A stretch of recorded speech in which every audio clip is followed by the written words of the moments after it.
कह रहे हो हेमकांत? विजयनगर पर आक्रमण और कामिनी को कमजोर करने की योजना बनानी है। वैसे तो सब कुछ ठीक ही था हेमकांत, लेकिन एक प्रश्न अभी भी मेरे मन में गड़ा हुआ है। अनुष्ठान खत्म होते समय वो क्या घटा? वो मुकुट दूसरी लड़की के माथे पर चला गया। क्यों? ये क्या? पिताजी तो उसी लड़की की बात कर रहे हैं। समझा नहीं मैं। असल में जो योग्य विजेता था उसी के माथे पर तो मुकुट गया था, और इसके लिए आपको दुविधा क्यों हो रही है? हेमकांत, तुम समझ नहीं रहे हो। उस कामिनी ने अपनी नतनी को जिताने के लिए हर तरह की व्यवस्था करके रखी थी। उसके बाद भी वो माया मुकुट कामिनी के जादू से निकलकर उसके माथे पर चला गया। इसका मतलब किसी और ने भी जादू किया था। जादू किया था कामिनी के विरुद्ध? ठीक। और ठीक उसी समय वो अद्भुत धुंध, वो तो स्वाभाविक नहीं है। तो फिर तो क्या वो लड़की छलावा है? या ये हो सकता है कि कोई पर्दे के पीछे से हो, या कोई बहुत बड़ी अशुभ शक्ति। और वो लड़की?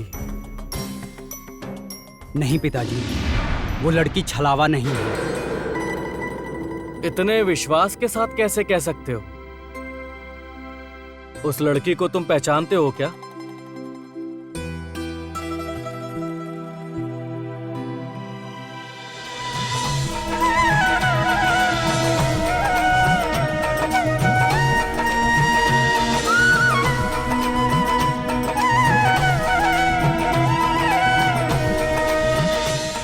क्या हुआ? चुप क्यों खड़े हो अग्नि? जवाब दो। उस लड़के को तुम पहचानते हो? नहीं पिताजी, मैं नहीं पहचानता हूँ। असल में उसे देखकर ऐसा लगा नहीं कि उसमें कोई अशुभ शक्ति है, इसलिए कहा। अग्नि, तुम बार बार मुझे चकित कर रहे हो।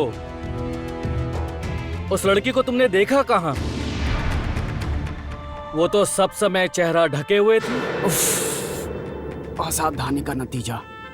अपनी ही बातों में मैं खुद उलझ गया हूँ। पिताजी, मैं अभी आता हूँ, आप लोग बात कीजिए। अग्नि! गुरुदेव, अग्नि को ये क्या हो गया है?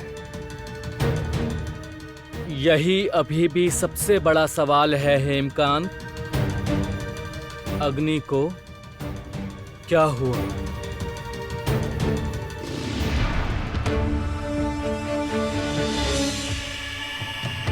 ये मुकुट मेरा आदेश मानेगा।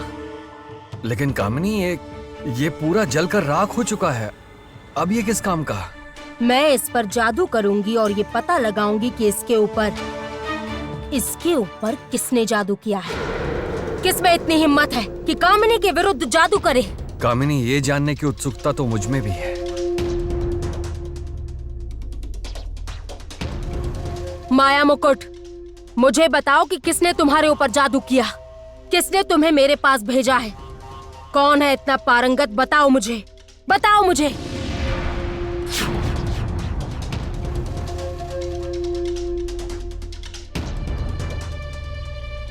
अब मुकुट बात करेगा मुझसे। मेरे सारे सवालों का जवाब देगा। बोलो माया मुकुट, किसने तुम्हें मेरे पास भेजा? बोलो मुकुट। ये क्या? कामिनी, तुम्हारे जादू दंड की रोशनी ऐसे बुझ क्यों गई? और मुकुट की भी ऐसी दशा क्यों हो गई?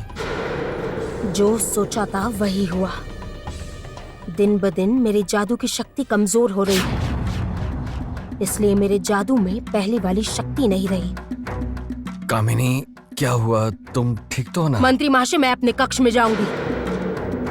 मेरी तबीयत ठीक नहीं है मंत्री महाशय। ये क्या कामिनी, तुम्हारी तबीयत को अचानक से ऐसा क्या हो गया? कह रहा था कि ये मुकुट किसके जादू से यहाँ तक आया वो तो पता ही नहीं चला। मंत्री महाशय, मुझे परेशान मत कीजिए, मुझे आराम की जरूरत है। लेकिन कामिनी कह रहा था कि क्या बात है? कामिनी अचानक से अस्वस्थ कैसे हो गई? इस रहस्य का समाधान तो करना ही होगा।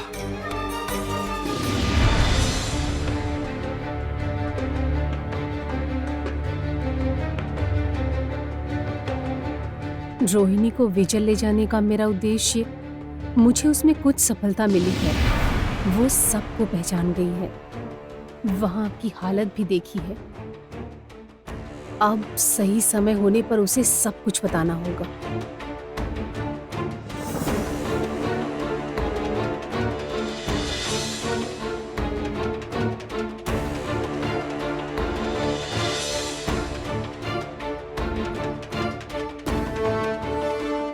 बूढ़ी माँ ने कहा था कि समय से पहले बताने का अर्थ का अनर्थ हो जाएगा। नहीं, रुक जाती हूँ, अभी समय नहीं आया।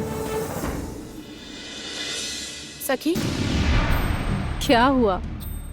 भूख लग गई क्या? यही तो सब बना रही हूँ। सखी, मुझे आपसे कुछ जरूरी बात करनी है। ओह, घर में घुसते ही सबसे पहले जरूरी बात बताओ, सुन रही हूँ। सखी, मैं इस गांव की लड़की नहीं हूँ ना?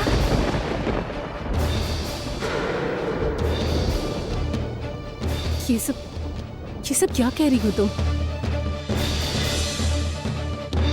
क्यों, मैंने कुछ गलत कहा क्या? बताओ, बोलो। रोहिणी,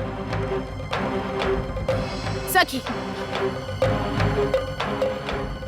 सखी, मैं सब जान गई हूँ। क्या जान गई हो तुम? क्या जान गई हो तुम, मुझे बताओ। यही कि मैं कोई साधारण लड़की नहीं हूँ। पशु पक्षी से बातें करना, क्या ये कोई साधारण बात है? मेरे स्पर्श से लगी हुई चोट ठीक हो जाती है।